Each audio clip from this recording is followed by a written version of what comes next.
Victoria Caldwell had exactly $18.43 to her name when she was thrown out of the only home she'd ever known. Her deceased father's pocket watch clutched in her trembling hand and the cruel words of her stepfather still ringing in her ears. Leave and never come back. The year was 1878, and the Arizona Territory offered little mercy to a woman alone. Victoria pulled her faded shawl tighter around her shoulders as the evening wind picked up, sending dust devils dancing across the barren trail ahead. 3 days of walking had left her boots worn and her spirit nearly broken. Tumbleweeds skittered past like mocking companions, the only things keeping pace with her on this desolate path between nowhere and nothing.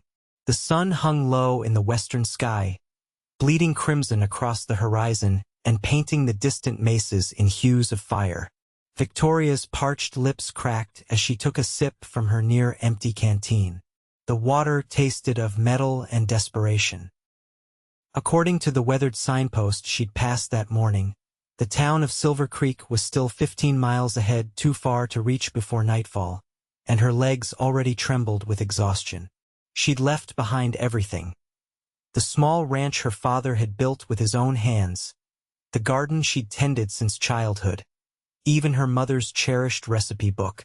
All of it now belonged to Edward Fleming, the man who had charmed her mother and married her after father died of fever 2 winters past. Mother hadn't lived long after the wedding, and without her protection, Victoria quickly learned the true nature of the man she'd been left with. The bruise on her cheek had faded to a sickly yellow, but the memory of his rage remained fresh. When she'd confronted him about selling her father's prized horses, the last connection to the man who'd raised her with nothing but kindness, Edward's response had been swift and final. She'd been given 10 minutes to gather what she could carry, and then marched off the property at the business end of his shotgun. Victoria stumbled on a loose rock and nearly fell, catching herself at the last moment. Tears welled in her eyes, but she blinked them away furiously. Crying wouldn't help. Nothing would help now except putting one foot in front of the other until she reached someplace where she could make a new start. The distinctive sound of hoofbeats broke through her thoughts. Victoria's heart quickened as she glanced over her shoulder. A lone rider approached from the direction she'd come, his silhouette growing larger against the setting sun.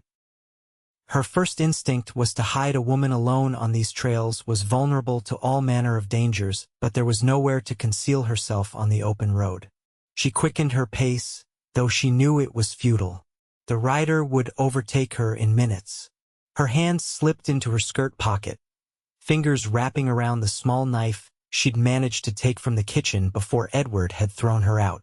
It wasn't much protection, but it was all she had. The hoofbeats grew louder, and Victoria braced herself as the rider pulled alongside her. The horse was a magnificent palomino, its coat gleaming like gold in the dying light. Its rider sat tall in the saddle, his face shadowed by a wide-brimmed hat.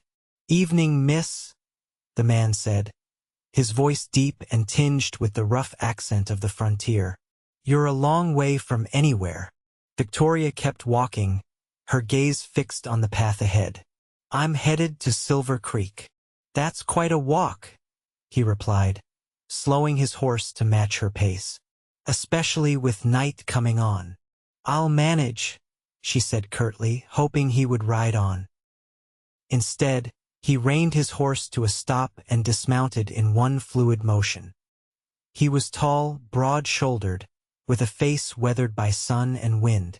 His eyes, when they caught hers, were a startling blue against his tan skin. "Name's Kieran Dawson," he said, touching the brim of his hat. "And I don't make a habit of leaving women alone on the trail after dark. Wolves and coyotes get mighty bold when the sun goes down, not to mention the two-legged predators." Victoria's grip tightened on her knife. "I appreciate your concern, Mr. Dawson, but I've been taking care of myself for some time now." He nodded toward her cheek, and she realized he was looking at the fading bruise. Instinctively, she turned her face away. "Seems to me someone wasn't too concerned with your welfare," he said quietly. Someone you're running from, perhaps? I'm not running, Victoria replied, lifting her chin with what little pride she had left. I was told to leave and never come back. I'm simply doing as instructed. Kieran studied her for a long moment, his expression unreadable. Then he glanced at the darkening sky. Night's coming fast, and there's a storm brewing. I've got a camp set up about a mile back.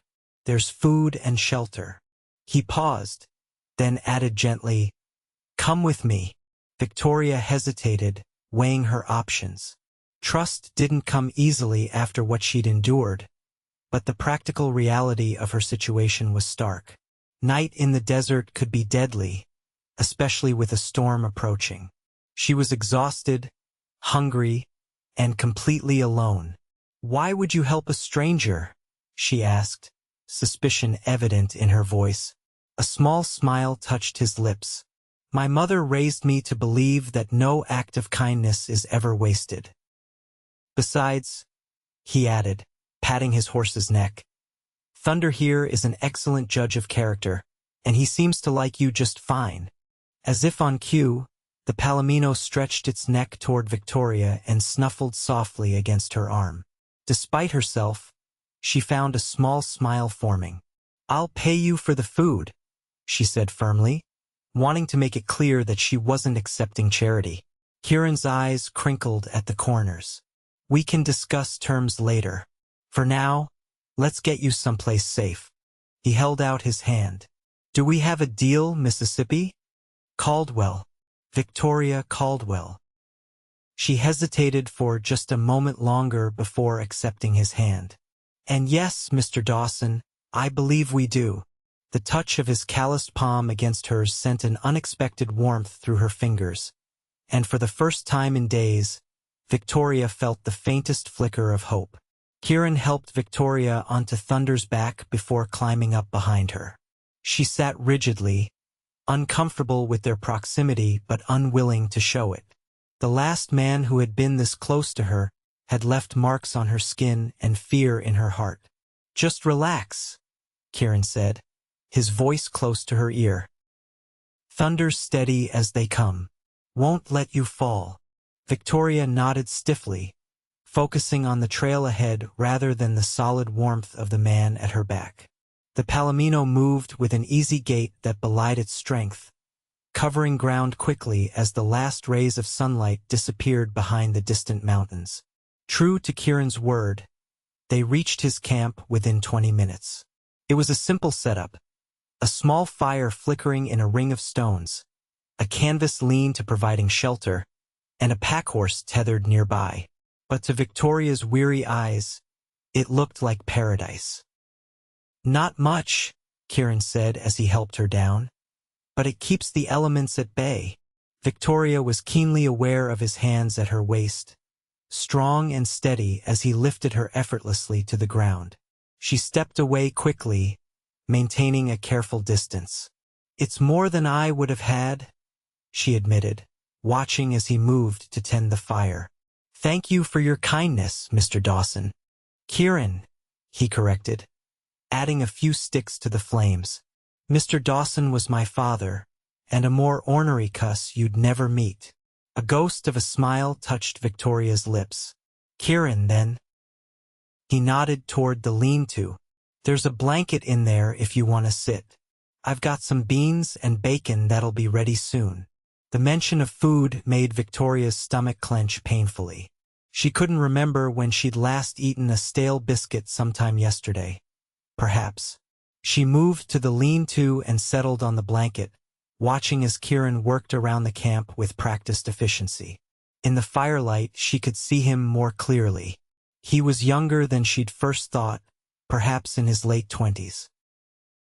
His dark hair curled slightly where it met the collar of his worn denim shirt, and a thin scar ran along his jawline. He moved with the easy confidence of a man accustomed to taking care of himself. "How far are you headed?" Victoria asked, breaking the silence.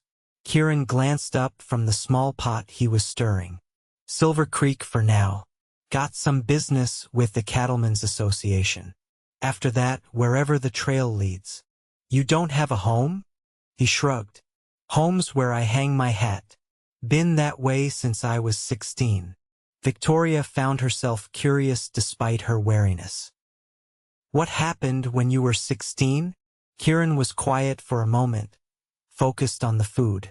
When he finally spoke, his voice was measured. My folks had a small spread outside of Denver. Raiders came one night, never knew if they were outlaws or just desperate men. I was out checking the herd. Came back to find everything gone. He handed her a tin plate of beans and bacon. Been riding ever since. Victoria accepted the plate, feeling a pang of sympathy. I'm sorry. It was a long time ago. He settled across from her with his own plate. What about you? What's your story, Victoria Caldwell? She hesitated, poking at her food with a fork. The beans smelled heavenly, and her hunger temporarily overrode her caution. She took a bite, savoring the smoky flavor before answering. My father built a ranch near Prescott. When he died, my mother remarried. She passed last winter, and my stepfather. Victoria paused, unconsciously touching her bruised cheek. He made it clear I was no longer welcome. Kieran's expression darkened. The man who did that to your face, that was him? Victoria nodded, not meeting his eyes. I objected to him selling my father's horses. He objected to my objection. And then threw you out with nothing but what you could carry. Kieran finished, his voice tight with anger. It was his ranch by law. Victoria forced herself to take another bite, though the food suddenly tasted like ash. I had no claim. Law and right aren't always the same thing. Kieran set his plate down. A man who raises his hand to a woman isn't worthy of the title. Victoria felt a surprising sting of tears at the unexpected defense. She blinked them away, focusing on her meal. It doesn't matter now. I need to look forward, not back. What will you do in Silver Creek? Kieran asked, his tone gentler. Find work, I suppose. Can cook, clean, so. I kept my father's books, so I'm good with figures.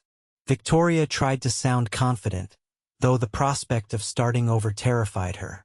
Someone will need something I can do. Thunder nickered softly from where he was tethered, and Kieran rose to check on the horses.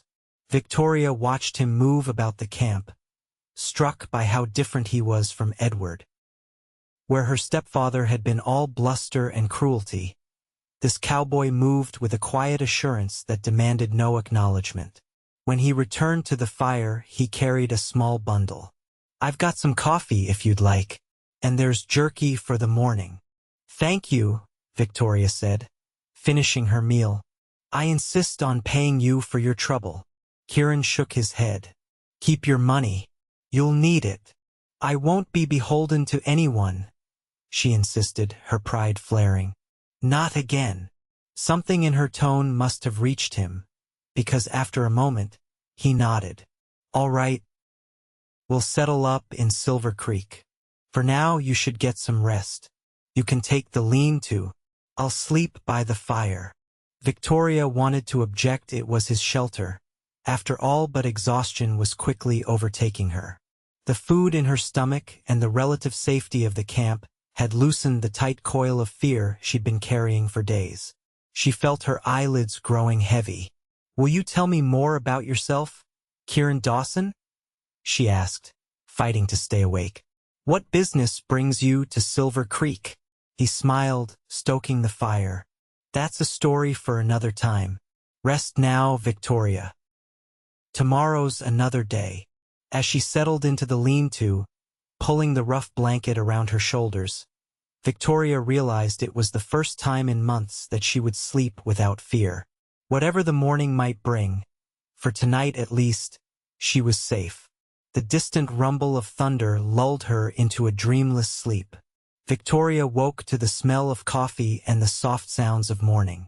For a disorienting moment, she forgot where she was, half expecting to see the familiar walls of her childhood bedroom. Reality returned in a rush as she sat up, wincing at the stiffness in her muscles. Outside the lean-to, Kieran was already awake, tending a small fire. The promised storm had passed during the night, leaving the air fresh and clean. The eastern sky was just beginning to lighten, painted in delicate shades of pink and gold. "You're an early riser," Victoria observed, emerging from the shelter. Kieran glanced up, a half-smile on his face. "Old habits. Coffee's hot if you want some." Victoria accepted the tin cup he offered, wrapping her fingers around its warmth. The bitter liquid was a welcome comfort, and she sipped it gratefully. "Did you sleep at all?" "Enough," he replied, though the shadows under his eyes suggested otherwise. "We should reach Silver Creek by midday if we start soon." Victoria nodded, trying to ignore the flutter of anxiety in her stomach. Silver Creek represented both opportunity and uncertainty. What would she find there? Would anyone hire a woman with no references and few belongings? "You're thinking too hard," Kieran said, interrupting her thoughts. "I can almost hear the wheels turning." Victoria couldn't help but smile. "An unfortunate habit of mine. My father used to say I could worry the paint off a fence post." "Smart man, your father." Kieran handed her a strip of jerky. "Breakfast isn't fancy, but it'll keep you going." They ate in companionable silence as the sun crested the horizon, casting long shadows across the desert floor. Victoria found herself studying her unexpected companion, noting the way the morning light caught in his dark hair and the careful movements of his hands as he packed up the camp.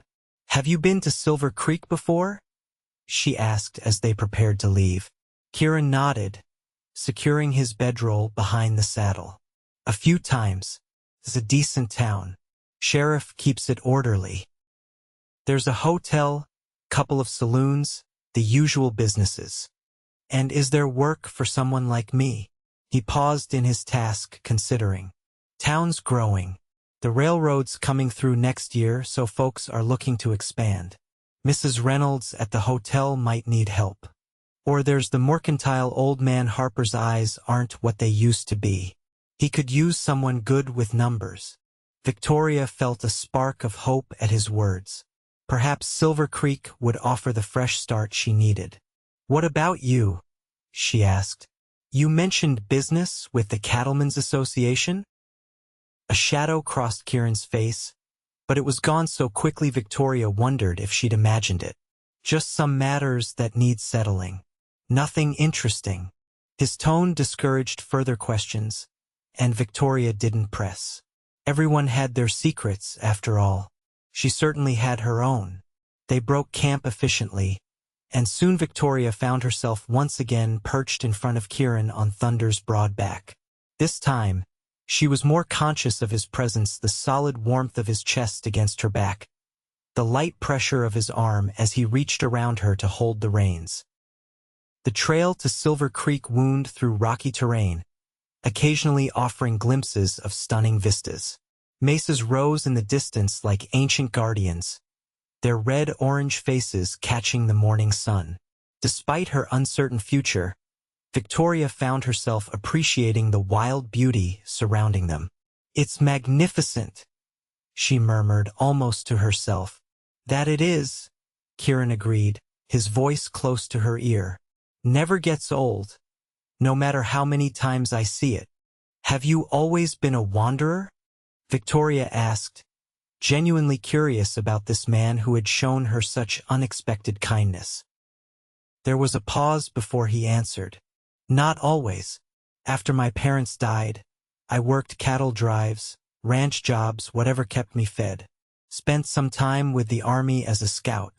Tried settling once or twice, but it never took." "What were you looking for?" She felt rather than saw his shrug.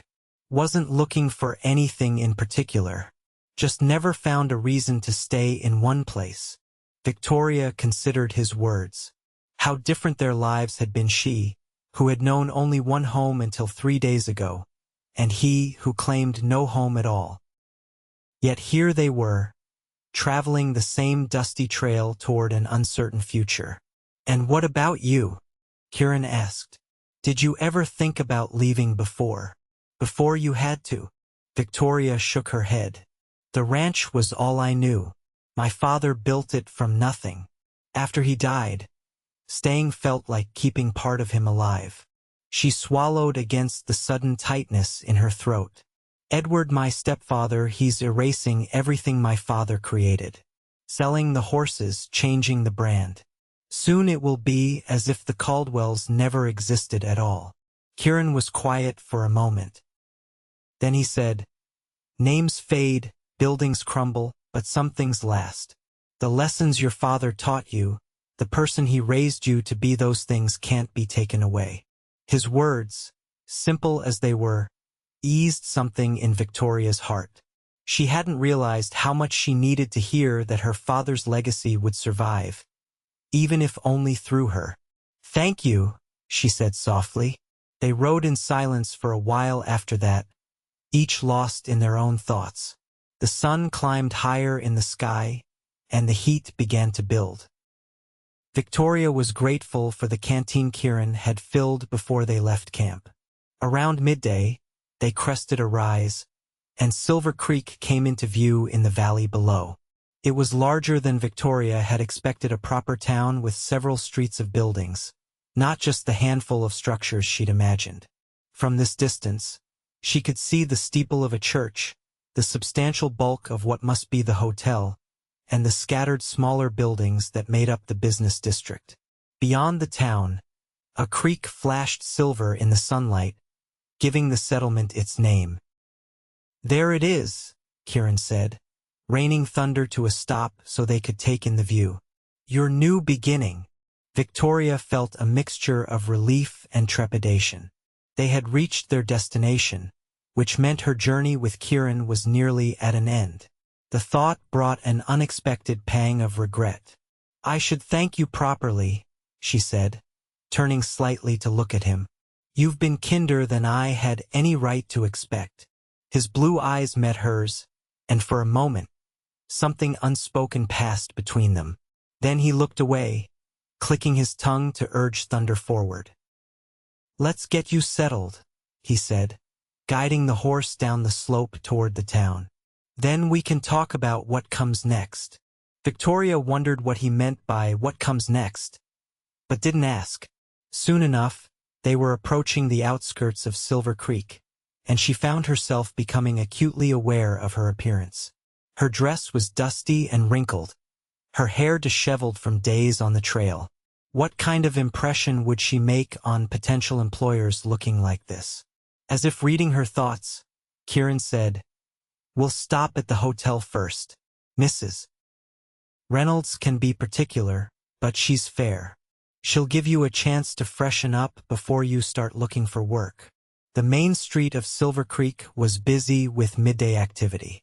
Cowboys lounged outside the saloon.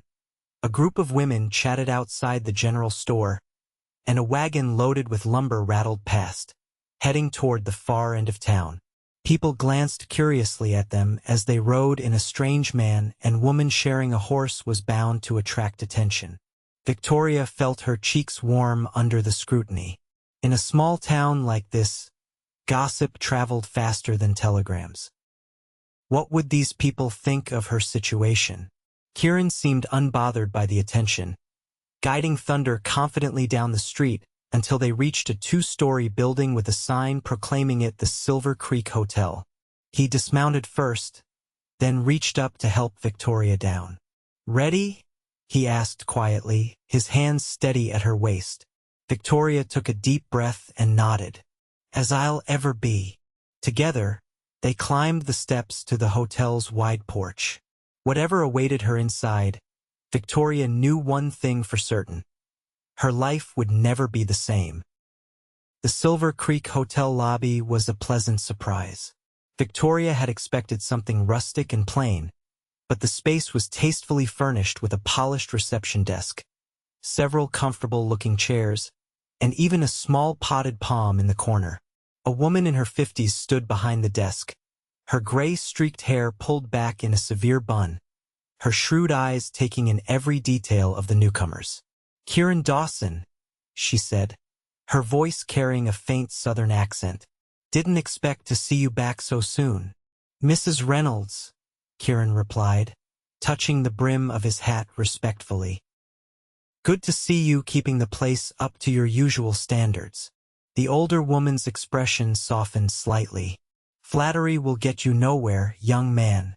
But I do have your usual room available, if that's what you're after."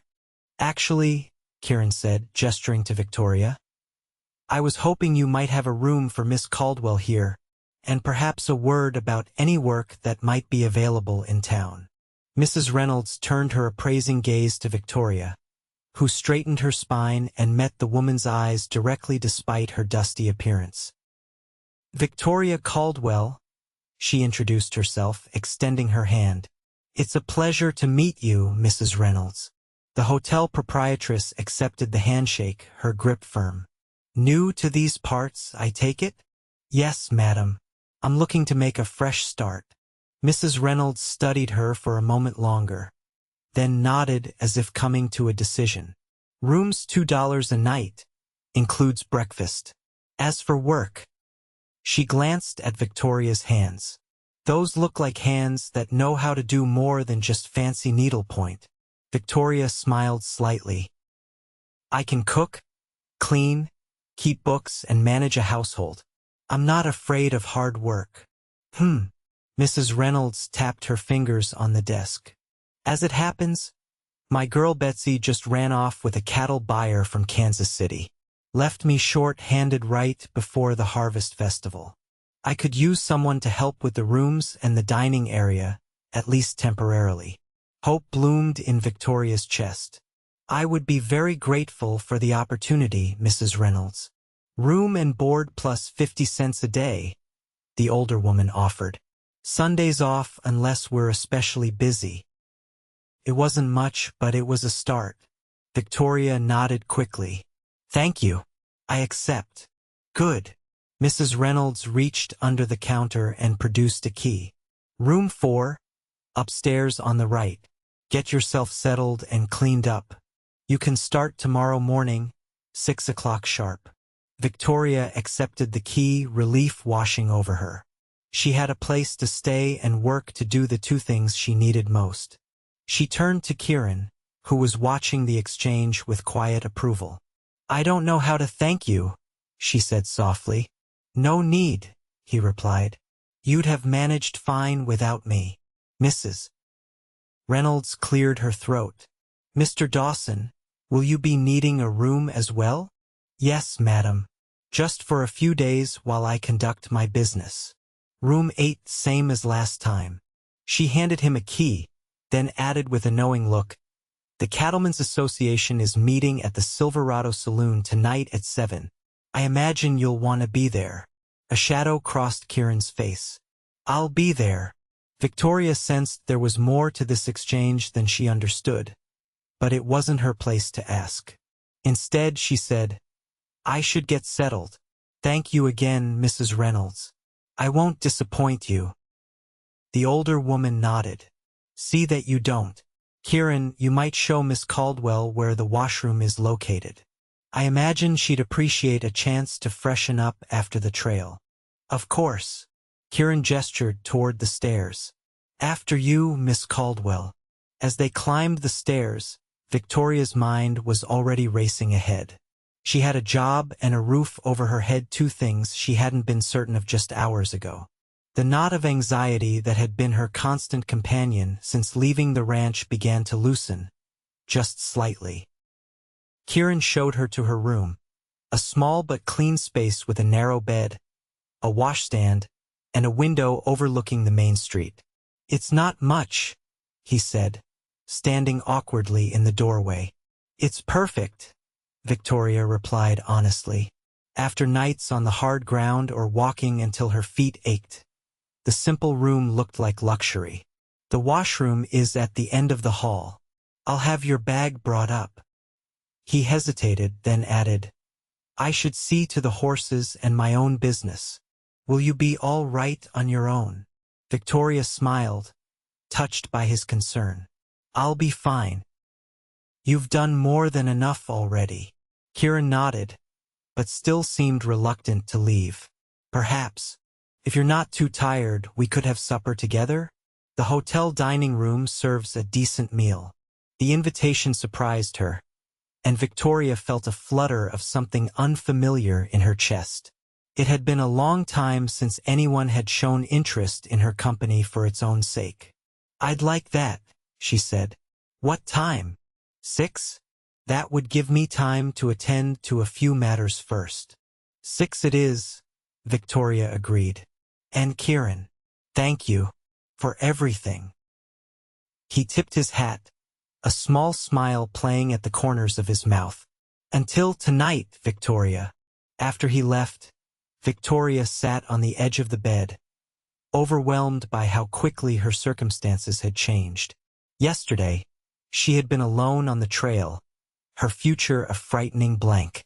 Today, she had shelter, employment, and the unexpected company of a man who had asked for nothing in return for his help. The thought of Kieran brought a warmth to her cheeks. He was handsome, certainly, but it was his quiet strength and kindness that had truly impressed her. In her experience, men like that were rare indeed. Victoria pushed the thoughts aside. She had more practical matters to attend to. Rising from the bed, she gathered her few belongings and headed for the washroom, eager to wash away the dust of the trail and begin this new chapter of her life.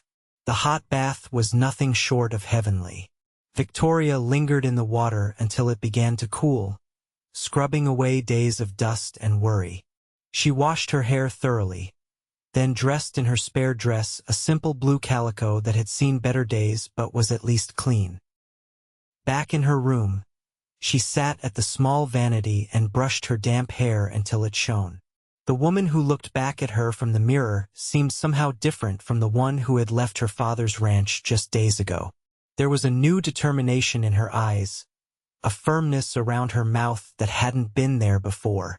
You can do this, she told her reflection softly. You can build a new life. A knock at the door interrupted her thoughts. When she opened it, she found Mrs. Reynolds standing there with a bundle of fabric in her arms. Thought you might be able to use these, the older woman said, holding out what appeared to be clothing. They belonged to my daughter before she married and moved to Denver. They've just been gathering dust in the attic. Victoria accepted the bundle, touched by the unexpected kindness. That's very generous of you, Mrs. Reynolds. I'll take good care of them. The hotel keeper waved away her thanks. Can't have my staff looking shabby. Besides, every woman deserves a fresh start now and then. She paused, her expression softening slightly. That bruise on your cheek, it's fading, but it tells a story I've heard before. Whatever you're running from, you're safe here. Victoria's hand went instinctively to her cheek. Thank you. Mrs. Reynolds nodded briskly. Dinner service starts at 5:30 if you're hungry. And Victoria, she hesitated, then added, Kieran Dawson is a good man, but he carries his own burdens, just so you know. Before Victoria could respond, the older woman turned and walked away, leaving her to wonder about the cryptic warning. What burdens did Kieran carry, and why had Mrs. Reynolds felt the need to mention it? Curious, Victoria unfolded the bundle of clothing. There were 2 dresses, a skirt, a couple of shirtwaists, and, to her surprise, a simple but elegant dark green dress that appeared to be suitable for more formal occasions. All were slightly dated in style but well made and in good condition. The green dress, in particular, caught her eye. It had been years since she'd owned anything so fine. On impulse, Victoria held the green dress up against herself, turning to see her reflection in the small mirror. The color complemented her auburn hair and fair complexion. For dinner with Kieran, perhaps. She shook her head at her own foolishness. Why should she care how she looked for a simple meal with the man who had helped her? It wasn't as if it was a social call or a courting situation. Still, as she carefully laid out the clothes, Her hand lingered on the green dress. After a moment's hesitation, she decided she would wear it. Not for Kieran's sake, she told herself, but because she deserved to feel pretty after everything she'd been through. With that settled, Victoria turned her attention to exploring her new home. Silver Creek awaited, and she had a few hours before dinner to acquaint herself with the town that would be her fresh start. Silver Creek proved to be a bustling little community. As Victoria walked down the main street, she took note of the businesses. The general store, a barber shop, a small bank, the sheriff's office, and 2 saloons, the Silverado that Mrs. Reynolds had mentioned and another called the Lucky Strike. There was also a modest church, a schoolhouse, and a doctor's office. People nodded politely as she passed, curious but not unfriendly. Victoria kept her head high, determined to make a good impression. This was to be her home now, and she wanted to begin as she meant to go on. At the general store, she spent a few of her precious dollars on necessities. A hairbrush, some soap, a few pins for her hair. The shopkeeper, a round man with friendly eyes, introduced himself as Mr. Harper. "New in town, are you?" he asked as he wrapped her purchases. "Yes, sir. I've just taken a position at the hotel with Mrs. Reynolds." He nodded approvingly. "Good woman, Mrs. Reynolds. Runs a tight ship but fair. You staying in Silver Creek long?" Victoria smiled. "I hope to. It seems like a nice town." "That it is, miss. Growing too. Railroad's coming next year, and that'll change everything." He handed her the parcel. "If you need anything else, you just let old Harper know. I offer credit to folks with steady employment." "Thank you, Mr. Harper. I appreciate that." As Victoria left the store, she felt a small glow of satisfaction. Already she was establishing herself, making connections. This was how one built a life, one small interaction at a time. She continued her exploration, eventually finding her way to the creek that gave the town its name. A small footbridge crossed the water, leading to a peaceful area where a few cottonwood trees provided shade. Victoria sat on a fallen log, listening to the gentle sound of the water and reflecting on the whirlwind of changes in her life. 3 days ago, she had been violently evicted from the only home she'd ever known. Today she had a job, a room, and even a few new dresses. And then there was Kieran Dawson, the mysterious cowboy who had appeared on the trail just when she needed help most. What was his story? Mrs. Reynolds' cryptic comment suggested there was more to him than met the eye. The Cattlemen's Association meeting seemed significant somehow, but Victoria couldn't imagine why. Perhaps he was looking to buy cattle? Or sell them? But then, she hadn't seen any herd traveling with him. The afternoon sun began to dip lower in the sky, and Victoria realized it was time to head back to the hotel. She wanted to wash her hair again and prepare for dinner. As she walked back through town, she noticed increased activity around the Silverado saloon. Men in cattlemen's attire better quality than the average cowhand were arriving, some on horseback, others in buggies. This must be the meeting Mrs. Reynolds had mentioned. Victoria paused across the street, watching. Then she saw him, Kieran, now dressed in a clean shirt and vest, his dark hair slicked back, moving purposefully toward the saloon entrance. There was a tension in his shoulders that she hadn't noticed before, a hardness to his expression that contrasted sharply with the gentle manner he'd shown her. Just before he entered, Kieran paused and glanced around, as if sensing he was being watched. His gaze swept the street and for a moment, locked with Victoria's. Something unreadable flashed in his eyes, recognition, certainly, but also something else. Warning, regret. Then he was gone, disappearing into the saloon, and Victoria was left wondering what business could put such a look on the face of a man who had shown her nothing but kindness. Shaking off her unease, she continued to the hotel. Whatever Kieran's business was, it was his own.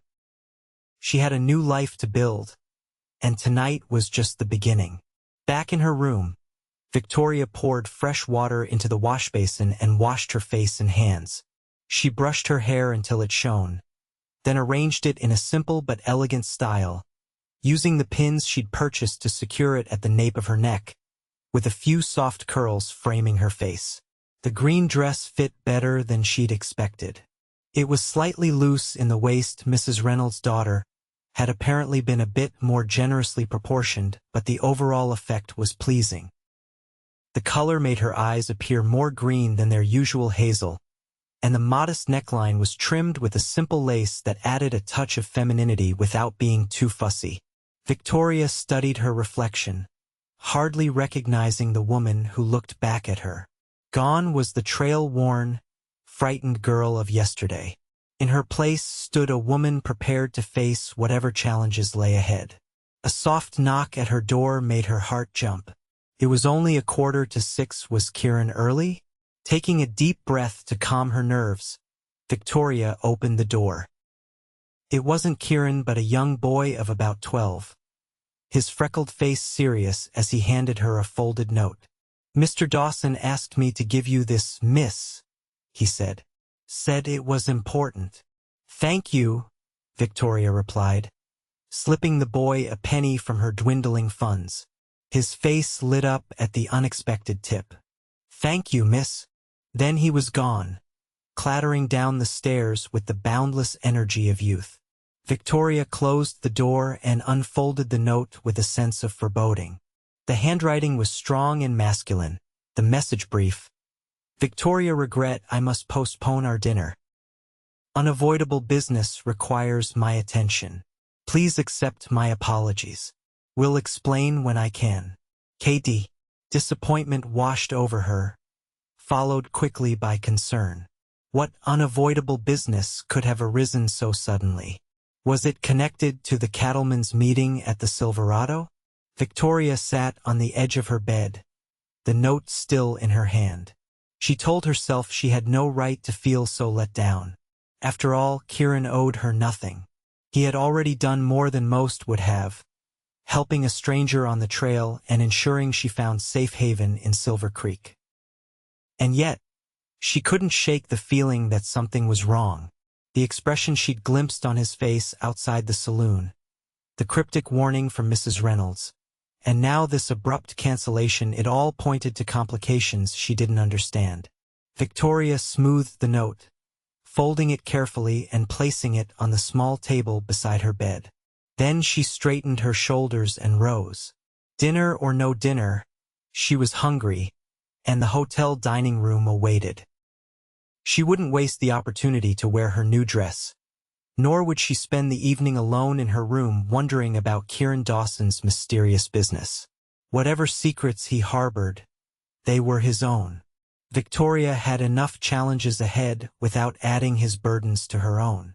With that resolution firmly in mind, she left her room and headed downstairs to begin her new life in Silver Creek alone, as she had always expected to be. The hotel dining room was modestly filled with a mix of travelers and locals. Victoria felt a few curious glances as she entered, but she kept her head high and made her way to a small table near the window. A young waitress quickly appeared to take her order, and soon Victoria was enjoying a hearty beef stew with fresh baked bread, simple fare, but delicious after days of trail rations. As she ate, Victoria observed her surroundings, listening to snippets of conversation that floated around the room. Most of the talk centered on local matters, the coming harvest, the railroad construction, the usual small-town gossip. But at a nearby table, two men were discussing the meeting at the Silverado in low tones. "Don't see why the association called Dawson back," one said, a lean, weather-beaten man with a drooping mustache. "That business was settled years ago." His companion, younger and better dressed, shook his head. "Nothing's ever settled with the Flemings. They've been pushing boundaries since they moved in, and now with old Edward buying up every stray acre he can get his hands on." Victoria nearly choked on her stew. Edward Fleming? Her stepfather? It couldn't be coincidence Fleming wasn't a common name, and Edward had indeed been aggressively expanding his holdings before she left. Still, the first man continued, bringing Dawson into it is like lighting a fuse on a powder keg. Everyone knows the history there. That's exactly why they wanted him, the younger man replied. Nobody stands up to Fleming like Dawson does. Not after what happened to his family. Victoria set down her spoon, her appetite suddenly gone. The pieces were beginning to fall into place, and the picture they formed was troubling. Kieran's family had been killed by raiders when he was 16. He carried unspecified burdens, according to Mrs. Reynolds. And now it seemed he had some connection, some antagonistic connection to her stepfather. Had Kieran known who she was all along? Had he helped her not out of kindness, but because of some vendetta against Edward Fleming? The thought made her stomach churn. Victoria pushed her plate away and signaled for her bill. She needed to think, to sort through this unsettling information away from prying eyes and wagging tongues. As she paid for her meal and rose to leave, the dining room door opened, and a striking woman entered. Tall and confident, dressed in a fashionable riding habit, she commanded attention without seeming to seek it. Her blonde hair was elegantly arranged, and her features were classically beautiful, if somewhat cold. The woman's gaze swept the room and landed on Victoria. For a moment, their eyes met, and Victoria felt an inexplicable chill. Then the woman's attention moved on, dismissing her as unimportant. "Miss Fleming," the waitress greeted her with deference. "Your usual table is ready." Fleming. Victoria froze, one hand on the back of her chair. This must be Valerie Fleming, Edward's daughter from his first marriage. Victoria had never met her. Valerie had been away at school in St. Louis during Edward's courtship of Victoria's mother, and had shown no interest in visiting the ranch afterward. Not wanting to encounter anyone connected to her stepfather, Victoria hurried toward the exit.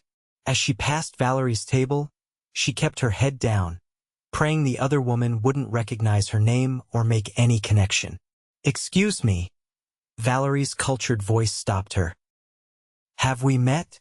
You seem familiar." Victoria turned slowly, her heart pounding. "I don't believe so, Miss Fleming. I'm new to Silver Creek." Valerie studied her with cold blue eyes. "And your name is?"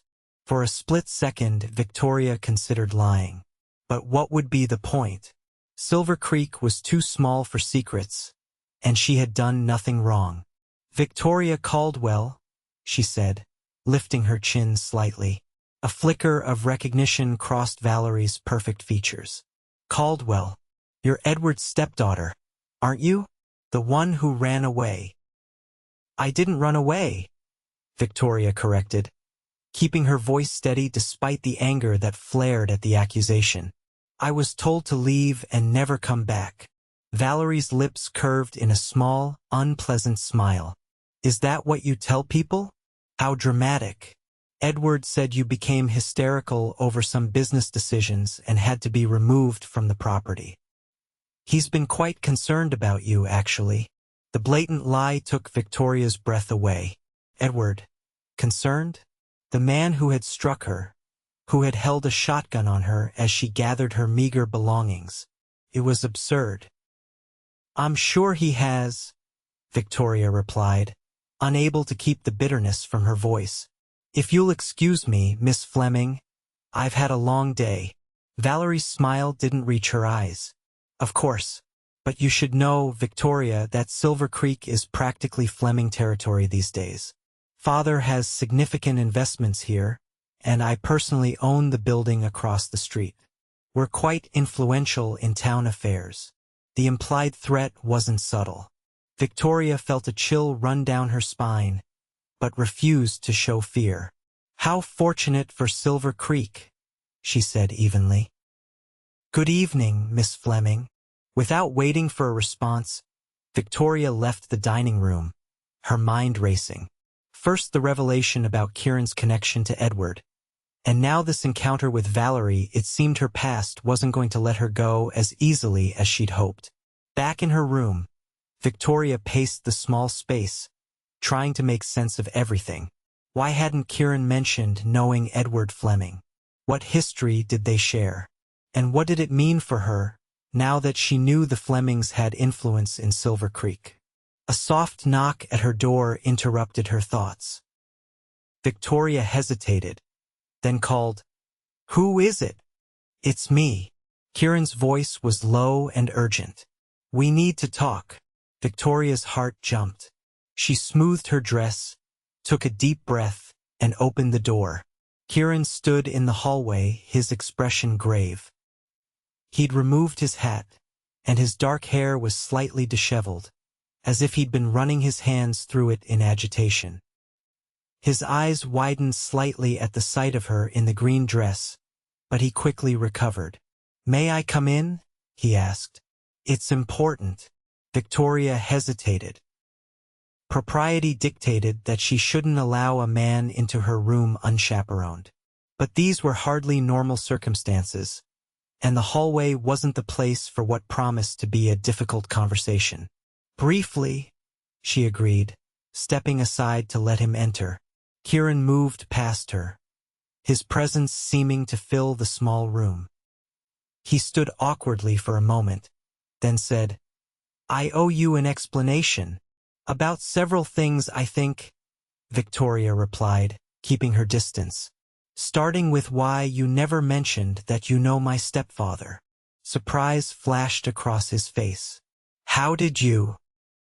"I overheard something at dinner, and then I had the pleasure of meeting my stepsister, Valerie." Kieran grimaced. "I was going to tell you. That's why I wanted to have dinner together. But then the meeting at the Silverado ran long, and things got complicated." "Complicated how?" Victoria asked, crossing her arms defensively. "Did you know who I was when you found me on the trail? Was helping me just a way to get back at Edward Fleming for whatever happened between you two?" "No." Kieran's denial was immediate and vehement. "I had no idea who you were until you told me your name that first night. By then, I'd already offered to help you." Victoria studied his face, looking for signs of deception. His blue eyes met hers steadily, and she found herself wanting to believe him. "Then what is the connection between you and my stepfather?" she asked. "I heard something about your family." Kieran's expression darkened. He moved to the window, looking out at the darkening street below for a long moment before answering. "Edward Fleming is the reason my parents are dead," he said finally, his voice low and controlled. "The raiders I told you about? They were hired by Fleming to drive my family off our land. He wanted our water rights for his expanding cattle operation." Victoria felt the blood drain from her face. That's a serious accusation." "It's the truth," Kieran said, turning to face her. "I couldn't prove it then. I was just a 16-year-old boy with no resources and no standing. But over the years, I've gathered evidence. Testimonies from men who were involved, paper trails showing payments. I've been building a case against Fleming for a decade, and that's why you're here? In Silver Creek." He nodded. "The Cattlemen's Association has been having problems with Fleming. He's been using the same tactics here: intimidation, threats, occasionally violence. They asked me to present what I know, to help stop him before he takes over the entire territory." Victoria sank onto the edge of the bed, her mind reeling. She had known Edward was ruthless in business, had experienced his cruelty firsthand. But murder? It seemed both horrifying and, somehow, not entirely surprising. "I'm sorry," she said softly, "about your parents, and that you had to find out who I was. What my connection to him is." Kieran moved closer, his expression softening. "You have nothing to apologize for, Victoria. You're as much his victim as anyone." She looked up at him, searching his face. "You should have told me." "I know," he admitted. "I was going to tonight. But then at the meeting, I found out something that changes everything." "What?" Kieran hesitated, then said, "Fleming is coming to Silver Creek. Tomorrow." Apparently, Valerie sent him a telegram about some unexpected development in town. I think she means you." Victoria felt a cold knot of fear form in her stomach. "He's coming here? But why would he care where I am? He threw me out." "I don't know," Kieran said, his concern evident. "But I don't trust his intentions. The man I've come to know over the years is vindictive and controlling. He doesn't like loose ends." Victoria stood abruptly, panic rising in her throat. "I have to leave. Tonight. I can't face him again." Kieran caught her hands in his touch warm and steadying. "Victoria, listen to me. Running isn't the answer. If you disappear now, you'll always be looking over your shoulder, always wondering when he might find you." "What choice do I have?" she demanded, tears threatening. "You don't know what he's like when he's angry, what he's capable of." "I know exactly what he's capable of," Kieran said grimly. "That's why I'm not going to let him hurt you or anyone else ever again." There was such certainty in his voice, such determination, that Victoria found herself believing him despite her fear. "What are you going to do?" she asked. "Tomorrow morning, I'm meeting with Sheriff Reeves and Judge Wilson. I'm going to present my evidence against Fleming, sworn statements from witnesses, financial records showing his illegal activities. It's enough to have him arrested the moment he sets foot in town." Hope flickered in Victoria's heart, but caution tempered it. "Edward has influence, connections. You said yourself you've been trying to build a case for years." "This time it's different," Kieran insisted. "This time I have the backing of the Cattlemen's Association, prominent citizens who've been harmed by Fleming's tactics." And he hesitated, then added quietly, "This time I have you." "Me? What could I possibly contribute?" "Your testimony about how he treated you would add weight to the pattern we're establishing. The abuse, the eviction, it shows his character, his disregard for the law and basic human decency." Victoria pulled her hands from his grasp, turning away. The thought of publicly recounting Edward's treatment of her, of exposing herself to the judgment and pity of strangers, was deeply uncomfortable. "I don't know if I can do that," she admitted. Kieran didn't push. Instead, he said gently, "You don't have to decide right now.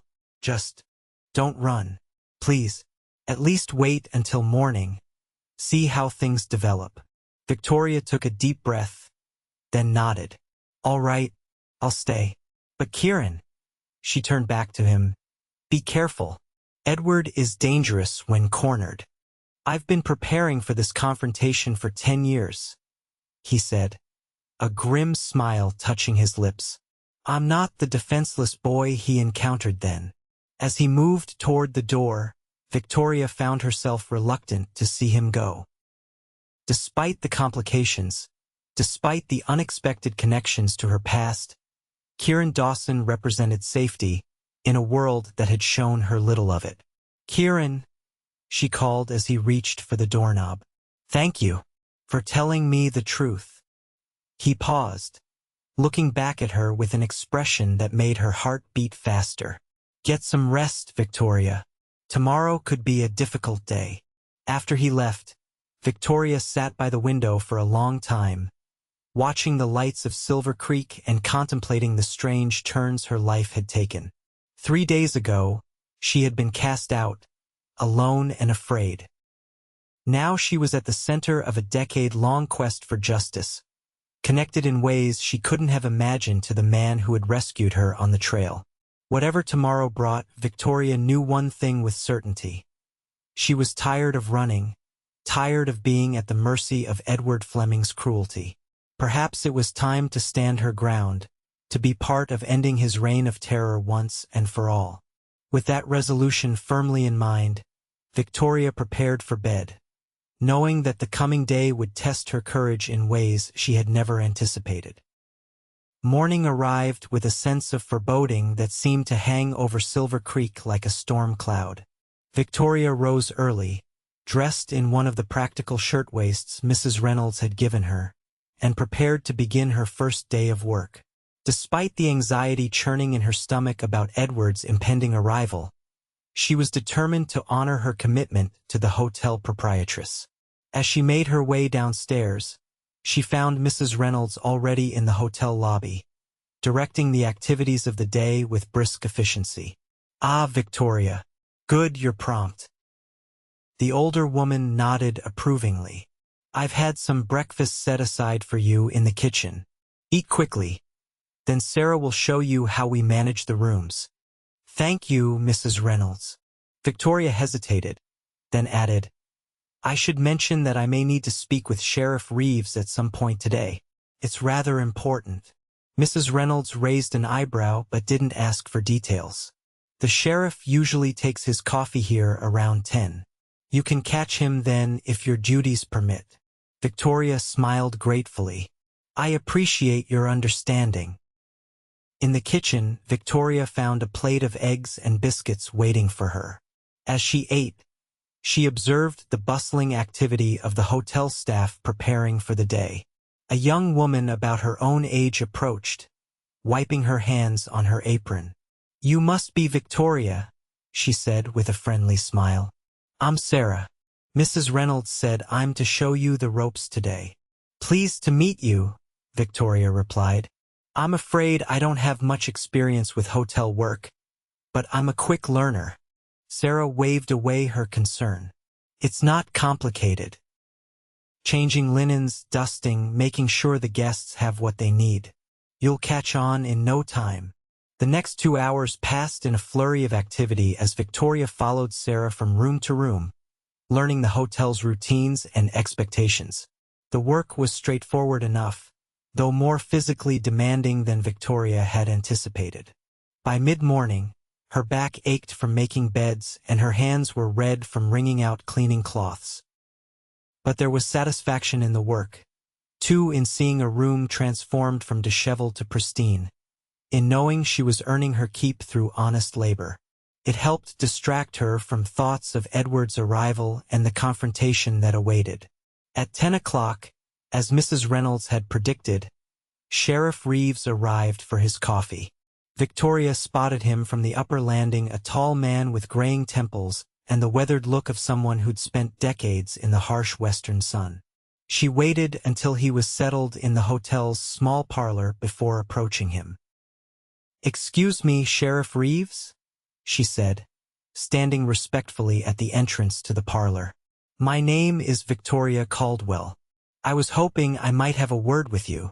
The sheriff looked up from his coffee, his keen eyes assessing her. "Miss Caldwell, I've heard your name mentioned this morning. You're the young lady who arrived with Kieran Dawson yesterday, aren't you?" Victoria nodded, not entirely surprised that news traveled so quickly in a small town like Silver Creek. "Yes, sir. That's why I wanted to speak with you. I understand you're meeting with Mr. Dawson about Edward Fleming." A guarded look came over the sheriff's face. "That's official business, miss. Not something I generally discuss with— Edward Fleming is my stepfather," Victoria interrupted, keeping her voice low. "And I have information that may be relevant to your investigation." That caught his attention. The sheriff gestured to the chair opposite him. "In that case, please sit down, Miss Caldwell. I'd be interested to hear what you have to say." Victoria glanced around, making sure no one was within earshot, then took the offered seat. "I lived on Edward Fleming's ranch until 3 days ago, when he forcibly evicted me after." She hesitated, then pushed up her sleeve to reveal the fading bruises on her arm. "After this." Sheriff Reeves' expression hardened as he examined the marks. "He did that to you?" "Yes, and this." Victoria touched her cheek where the bruise had faded but was still visible if one looked closely. "It wasn't the first time. After my mother died last winter, there was no one to intervene when his temper flared." The sheriff's mouth set in a grim line. "I see." And what precipitated this most recent incident? Victoria recounted the events leading to her eviction, Edward's decision to sell her father's horses, her objection, his violent response, and finally being marched off the property at gunpoint with only what she could carry. "I had nowhere to go," she concluded. "I was walking to Silver Creek when Kieran found me on the trail. He didn't know who I was then, or my connection to Edward Fleming. He only knew I needed help." Sheriff Reeves nodded thoughtfully. "Dawson's a good man despite his personal vendetta against your stepfather. He's been gathering evidence for years, trying to prove Fleming was behind the attack on his family." "Do you believe him?" Victoria asked. "About Edward's involvement?" The sheriff sighed heavily. "I've been in law enforcement long enough to recognize patterns, Miss Caldwell. Fleming's rise has been marked by a trail of convenient accidents, sudden property sales, and opponents who mysteriously decide to move elsewhere. Nothing that would stand up in court on its own, but taken together." He shook his head. "Let's just say I wouldn't be surprised if Dawson's accusations have merit." "And now Edward is coming here," Victoria said, unable to keep the apprehension from her voice. "Today." "So I've heard." The sheriff studied her with concern. "Are you afraid of him, Miss Caldwell?" Victoria considered the question carefully. "I'm afraid of what he's capable of, yes. But I'm more afraid of what will happen if he's allowed to continue unchecked. He's hurt too many people already." Sheriff Reeves nodded, a look of respect crossing his features. "That's a brave perspective, considering your situation." He finished his coffee and set the cup down decisively. "I'm meeting with Dawson and Judge Wilson at 11. Your testimony would strengthen the case considerably if you're willing to provide it officially." Victoria took a deep breath. This was the moment of decision. She could stay in the background, protect herself from Edward's wrath and the town's gossip, or she could step forward and be part of ending his reign of terror once and for all. "I'll be there," she said, surprised by the steadiness of her own voice. "Whatever you need me to say, I'll say it." The sheriff rose, extending his hand to her. "Thank you, Miss Caldwell." That took courage. As Victoria shook his hand, a commotion outside drew their attention. Through the parlor window, she could see a cloud of dust rising from the main street, heralding the arrival of several riders.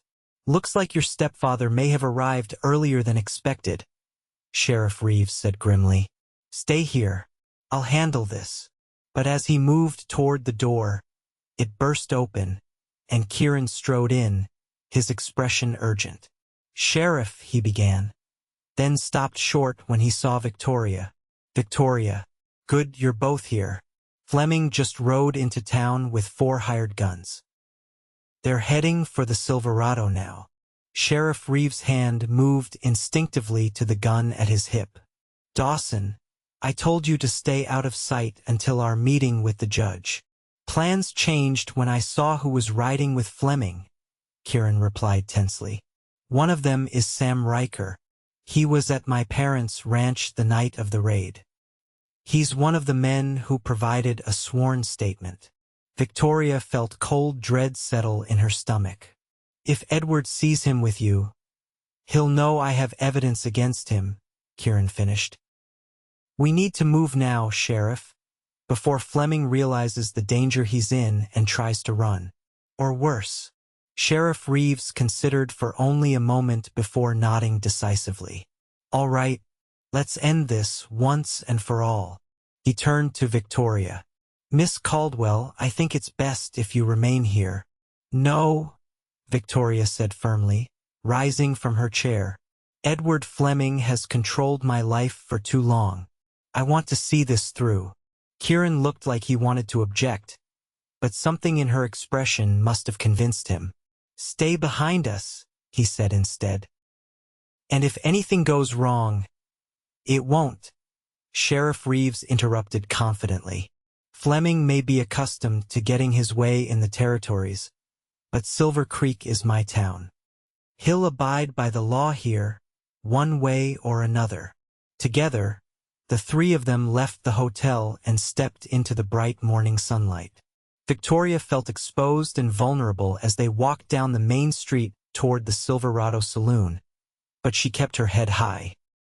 This confrontation had been brewing for years since before she even knew Kieran Dawson existed, and now that it was here, she was determined to face it with courage. Outside the Silverado, several horses were hitched to the rail, including a magnificent black stallion that Victoria recognized with a jolt as Edward's prized mount. The sight of it brought back a flood of memories, none of them pleasant. Sheriff Reeves paused outside the saloon doors. "Let me go in first," he instructed. "Dawson, you follow." "Miss Caldwell, I'm coming in," Victoria said, her voice leaving no room for argument. The sheriff sighed but didn't object further. With a nod to Kieran, he pushed through the swinging doors and entered the saloon. The Silverado was relatively quiet at this hour, with only a few patrons scattered at the tables. But at the bar stood the imposing figure of Edward Fleming, deep in conversation with his daughter Valerie, and surrounded by four rough-looking men who could only be the hired guns Kieran had mentioned. Edward looked up as they entered, his cold eyes narrowing when he spotted the sheriff. Then his gaze shifted to Kieran, and his expression hardened into one of pure hatred. But it was when he saw Victoria that true shock registered on his face. "Well, well," he said, his voice carrying across the quiet saloon. "If it isn't my ungrateful stepdaughter. I should have known you'd turn up like a bad penny." Victoria felt Kieran tense beside her, but she placed a restraining hand on his arm. This was her battle too. "Hello, Edward," she said calmly. "I'm surprised to see you here. Silver Creek is a long way from the ranch." Edward's mouth twisted in an unpleasant smile. "When my daughter informed me you'd been seen in town, I thought I should come ensure you weren't spreading nasty rumors about your family. It seems I was right to be concerned, given the company you're keeping." He glared at Kieran. "Still holding on to that vendetta, Dawson? I would have thought 10 years was long enough to nurse a grudge." "It's not a grudge, Fleming," Kieran replied, his voice controlled despite the anger Victoria could feel radiating from him. "It's justice, and it's long overdue." Sheriff Reeves stepped forward, his authority evident in his bearing.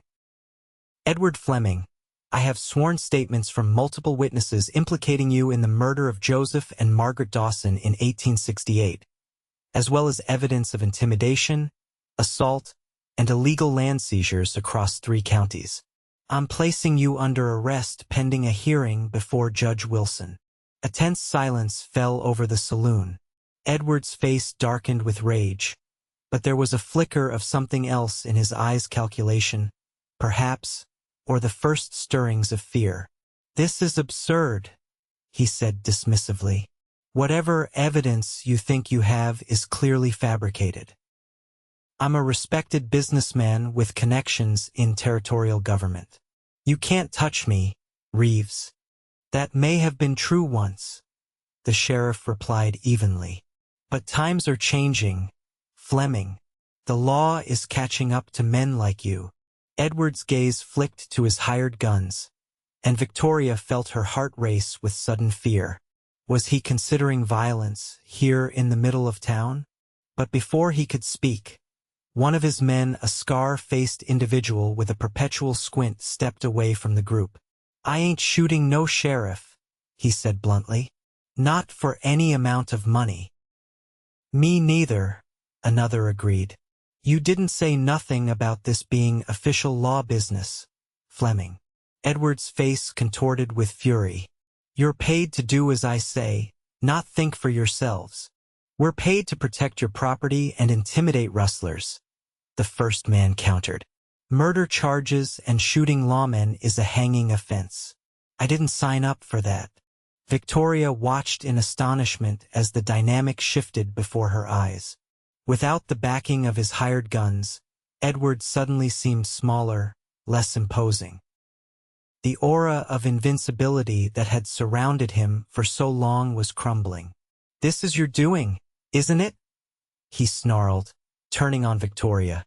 "Filling their heads with lies, just like you tried to turn your mother against me."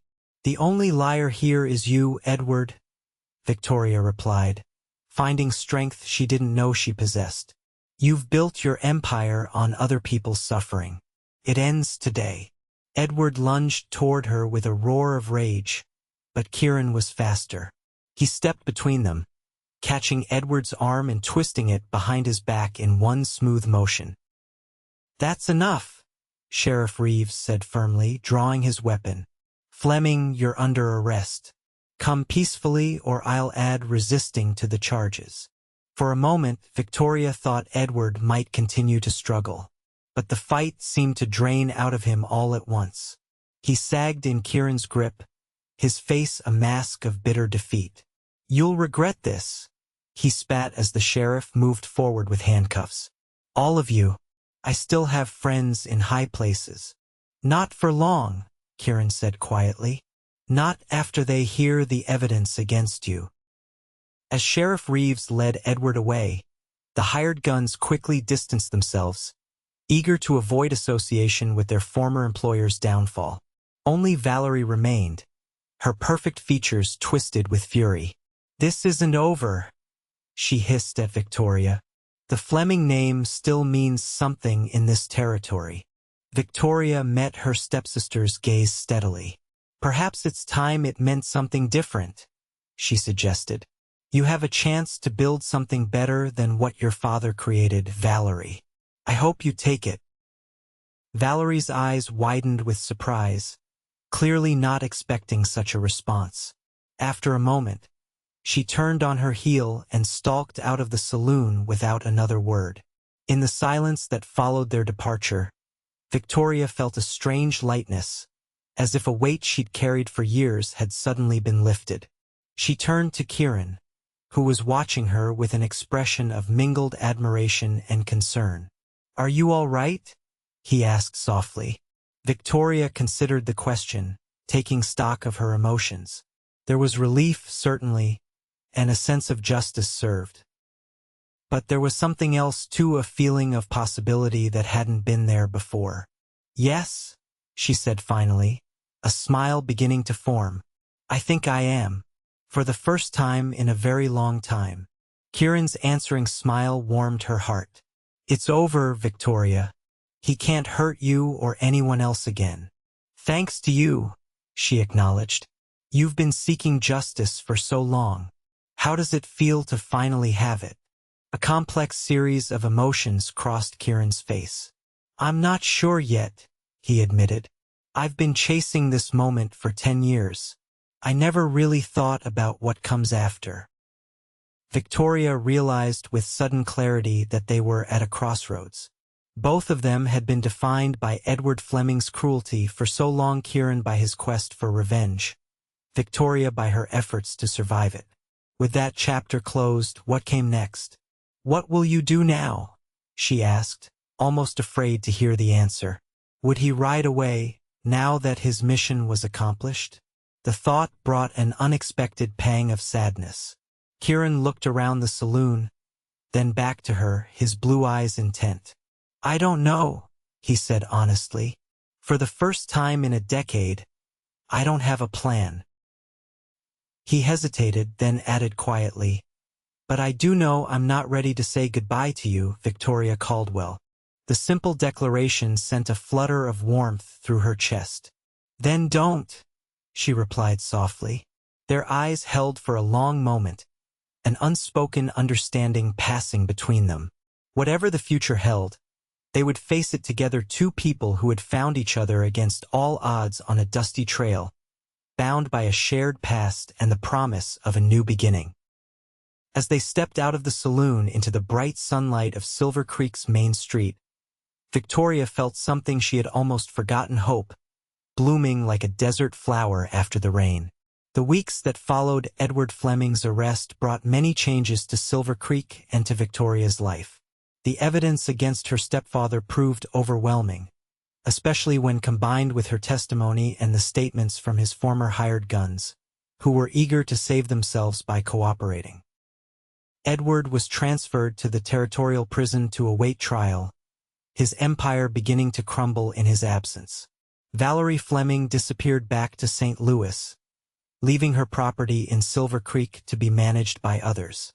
There were rumors she might sell her holdings entirely, wanting nothing more to do with the town where her father's downfall had begun. For Victoria, life took on a new rhythm. Her position at the hotel became permanent when Mrs. Reynolds discovered her talent for organization and figures. Soon she was handling much of the hotel's bookkeeping in addition to her other duties, earning a wage that allowed her to begin saving for the future. And then there was Kieran. True to his word, he didn't leave Silver Creek once Edward was arrested. Instead, he took a room at the hotel and began helping the Cattlemen's Association sort through the legal tangle that Fleming's arrest had created. His knowledge of Fleming's operations proved invaluable as they worked to return stolen property and restore rightful ownership. Victoria saw him nearly every day sharing meals in the hotel dining room, walking together in the evenings along the creek, talking for hours about everything and nothing. They were careful to maintain propriety, mindful of the small town's watchful eyes. But it became increasingly clear to everyone in Silver Creek that there was something special growing between them. One evening in late September, a month after Edward's arrest, Kieran invited Victoria for a ride along the creek. The autumn air was crisp but pleasant, and the cottonwoods were beginning to turn golden in the afternoon light. They rode side by side, Victoria on a gentle mare she'd borrowed from the livery and Kieran on Thunder. They had fallen into a comfortable pattern on these rides, sometimes talking, sometimes simply enjoying the peace of each other's company. Today, however, Victoria sensed a certain tension in Kieran, as if he had something on his mind but wasn't sure how to express it. "Is everything all right?" she asked as they stopped to rest the horses near a pretty bend in the creek. Kieran dismounted and helped her down, his hands lingering at her waist a moment longer than necessary.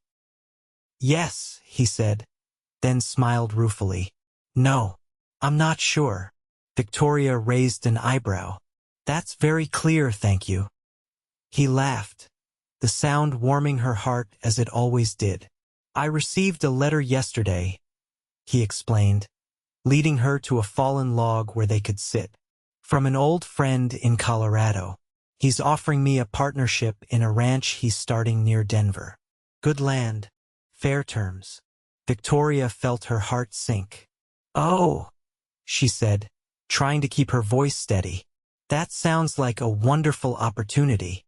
"It is," Kieran agreed, watching her closely. "It's the kind of chance I might have jumped at a few months ago." "And now?" Victoria asked, hardly daring to hope. Kieran took her hand, his touch sending a familiar warmth through her. "Now I find I'm reluctant to leave Silver Creek. Or rather, to leave someone in Silver Creek." Victoria's heart began to race. "Kieran, let me finish," he said gently. "For 10 years, Victoria, my life has been defined by looking backward, by seeking justice for what was taken from me. I never allowed myself to look forward, to imagine a future beyond that single goal." He squeezed her hand. "Until I met you on that trail. Until you showed me what courage really looks like." Victoria shook her head, embarrassed by his praise. "I only did what I had to do." "No," Kieran insisted. "You did more. You faced your fears. You stood up to Edward when it would have been easier to run. You started over with nothing but your determination and strength." His blue eyes were intense with emotion. "You inspired me to think beyond vengeance, to consider what kind of man I want to be going forward." He reached into his pocket and withdrew something small that glinted in the afternoon light. "I bought this in Denver before I ever met you. It belonged to my mother, her wedding ring. I recovered it after the raid. I kept it all these years, thinking someday I'd find a woman worthy of wearing it." Victoria's breath caught as Kieran slid from the log to one knee before her, the simple gold band held between his fingers. "Victoria Caldwell, I know we've only known each other a short time. I know that, by the standards of proper society, this is scandalously rushed." His smile was tender, a little nervous. "But I also know that when you've found the person who makes you want to be better, who makes you believe in possibilities again, you don't let them go. I love you, Victoria. Will you marry me?" Tears welled in Victoria's eyes, but they were tears of joy, not sorrow. In the weeks since that fateful day on the trail, Kieran Dawson had become her dearest friend, her strongest supporter, and yes, the man she loved with a depth that sometimes frightened her.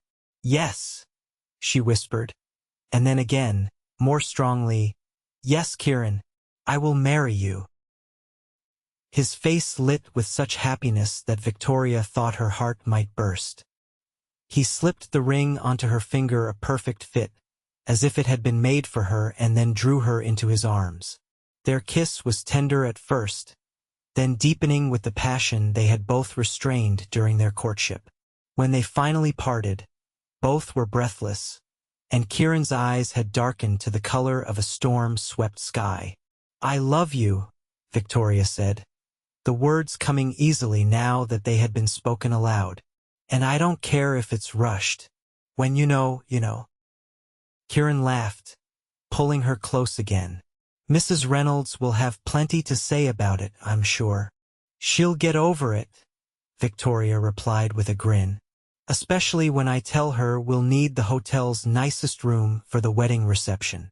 As the sun began to set, casting long shadows across the creek and painting the sky in brilliant shades of orange and pink, Victoria and Kieran rode back to Silver Creek side by side, their future stretching before them like an open trail. They were married 2 weeks later in the small church at the edge of town. The ceremony was simple but meaningful, attended by the friends they had made in Silver Creek. Mrs. Reynolds, who wept despite her attempts to maintain her stern demeanor. Sheriff Reeves, who had become a trusted ally. Sarah from the hotel, who had become Victoria's closest friend, and many others whose lives had been touched by Edward Fleming's downfall and who had come to respect the couple who had helped bring him to justice. Judge Wilson performed the ceremony, his usual judicial gravity softened by the obvious affection between the bride and groom. Victoria wore the green dress that Mrs. Reynolds had given her, the one she had worn the night she and Kieran were to have had dinner together, now altered and embellished with some simple lace to serve as a wedding gown. Kieran, dressed in a new suit that made him look both handsome and slightly uncomfortable, couldn't take his eyes off his bride as she walked down the short aisle toward him.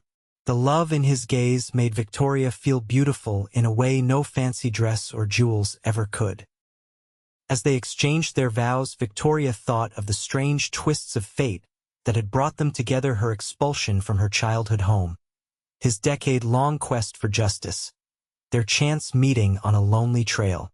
What had begun in pain and loss had transformed into something precious beyond measure. "I now pronounce you man and wife," Judge Wilson declared, his weathered face breaking into a rare smile. "You may kiss your bride, Mr. Dawson." Kieran needed no further encouragement. He gathered Victoria in his arms and kissed her with a tenderness that brought fresh tears to her eyes, tears of joy, of gratitude, of love fulfilled. The celebration afterward at the hotel was a joyful affair, with music from a local fiddler, dancing, and enough food to feed half the territory, thanks to Mrs. Reynolds' determination that her girl would have a proper wedding feast. As evening fell and the celebration continued, Kieran drew Victoria aside to a quiet corner of the hotel porch. "Happy, Mrs. Dawson?" he asked, his arm around her waist. "Happier than I ever thought possible," Victoria replied honestly, leaning into his embrace. "Though I still can't quite believe I'm actually married. Feels like a dream."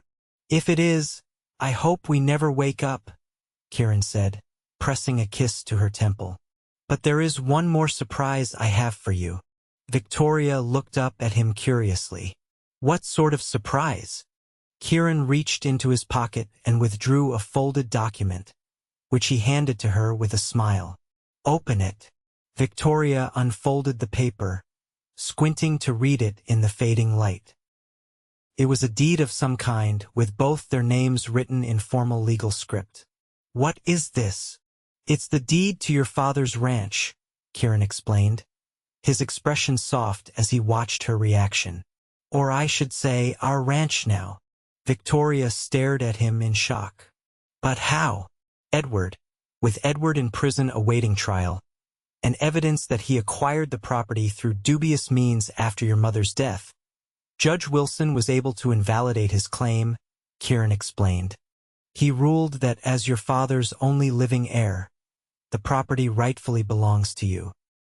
I had our names put on the deed together as husband and wife." Victoria's hand trembled as she traced her father's name on the original deed, which was attached to the new document. "I never thought I'd see this again," she whispered, tears threatening once more. "Never thought I'd go home." "We don't have to live there if it holds too many painful memories," Kieran assured her quickly. "The offer in Colorado is still open, or we could start fresh somewhere else entirely." Victoria shook her head, smiling through her tears. "No, I want to go home. I want to restore what my father built, make it ours."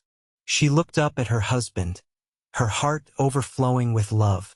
"We can make new memories there, Kieran. Happy ones." He gathered her close, his strong arms a shelter she had never expected to find. "Then that's what we'll do," he promised. "We'll rebuild together." As they rejoined their celebration, Victoria thought of the journey that had brought her to this moment, from despair to hope, from isolation to love. She had been told to leave and never come back, cast out with nothing but what she could carry.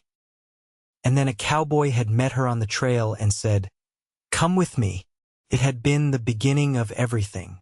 5 years later, the Dawson Ranch was thriving. Under Kieran and Victoria's careful management, the property had been restored to its former glory and expanded beyond what William Caldwell had originally envisioned. The distinctive DC brand, for Dawson Caldwell, was respected throughout the territory, known for quality livestock and fair business practices. The old ranch house had been renovated and expanded to accommodate their growing family. 3-year-old Joseph William Dawson, named for both Kieran's father and Victoria's, was the joy of their lives, a sturdy, curious boy with his father's blue eyes and his mother's auburn hair. And soon he would have a sibling, as Victoria was expecting their second child in the spring. On a crisp October afternoon, much like the day they had become engaged, Victoria stood on the front porch of their home, watching as Kieran taught little Joseph how to sit on Thunder's back. The once magnificent Palomino was showing his age now, but he remained gentle and patient, especially with the youngest Dawson. Victoria smiled as Joseph's delighted laughter carried across the yard.